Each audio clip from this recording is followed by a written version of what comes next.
What's up, everybody? Today we're going to talk about another new release book, Firebird by Juliette Cross. Firebird comes out April 8th. Firebird is a romantasy with some certain dark elements surrounding it. I don't think I would call it a dark romance by any means, but it's darkish, let's say. It has been a while since I read this book. We're going to do our best to remember the full plot of it.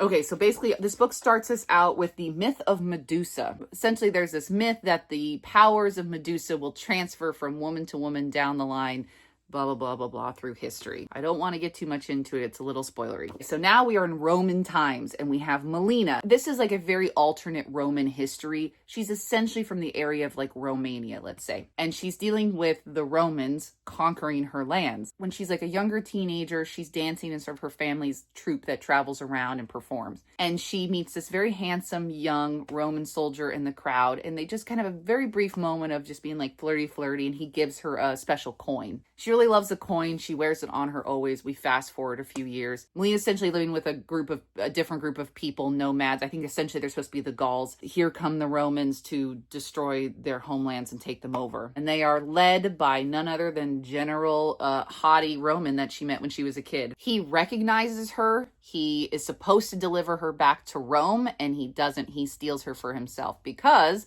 he's a dragon. That's right, there are dragon shifters as well in this book. Sort of quasi-Roman history, alternate universe, let's say, where the upper echelon, full-blooded Romans can turn into dragons as well. Not a spoiler, it happens pretty quickly in the book, but basically he smells her and recognizes her as his mate. She does not know this. She's taken back to Rome to be his slave, but he's trying to protect her, but he's also battling the fact that his uncle is the emperor and he's nuts and all this stuff. This is a spicy book, and I do suspect it will get spicier as it goes on as well. I have read one other Juliette Cross book in my life, that was Wolf Gone Wild. I've only known Juliette Cross as sort of like a fantasy rom-com-y, very light kind of author before. This was definitely very different from that other book I read. For the first half of this book, I loved this book. I was really into it. The last half of the book was just not as tight for me. I didn't hate it. I still enjoyed it. It just wasn't as good as the first half. Julian, our main Roman, is kind of an idiot at times. There's a lot of things he could have done to keep Melina safe, and he does none of those things. So I just wanted a little bit more from him. This is going to be a series eventually. I don't know how many books. There are a few plot points that happen in this first book that do feel really rushed, and I wish we'd spent a little bit more time on. It was a 5-star read through that first half of the book. I was really proud to see Juliette Cross doing something just a little bit more of an elevated fantasy, but then the back half again just felt like it kind of dipped a bit.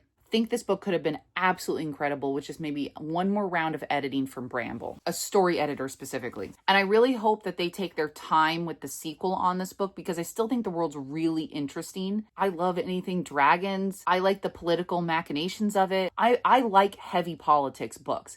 And so I kind of hope it gets more into that in the second book. I like the two main characters. They got to smarten up Julian a little bit more before the next book, though. But I do think there's still a lot of story left to tell after this, and I am excited for the next book. It is spicy, and I was warned before going in that it was a little bit of insta-love. He knows that she's his mate pretty quickly. She doesn't know that until about the 50 to 60% point in the book, but I do agree it is a bit insta-lovey. I would have probably been happier if there was no romance in this book at all, because that's the kind of person I am. I know people expect from romantasy to be getting those spicy scenes, in the first book. I love a slow burn. Let's take our time with it. Overall, I give Firebird 4 stars. I will definitely be reading book 2, and she's decently short too. I'm curious if you've read this book, whether or not you agree with me. And again, Firebird is out April 8th. This is important too. This is the picture of the first edition hardcover that'll be coming out. In the US, just the regular first edition is going to have a sprayed edge. And then there's also book boxes doing special editions of it. It gets a thumbs up, and a tentative thumbs up for book 2. I feel like book 2 is either going to be really good or really bad, and there's not going to be an in-between on it.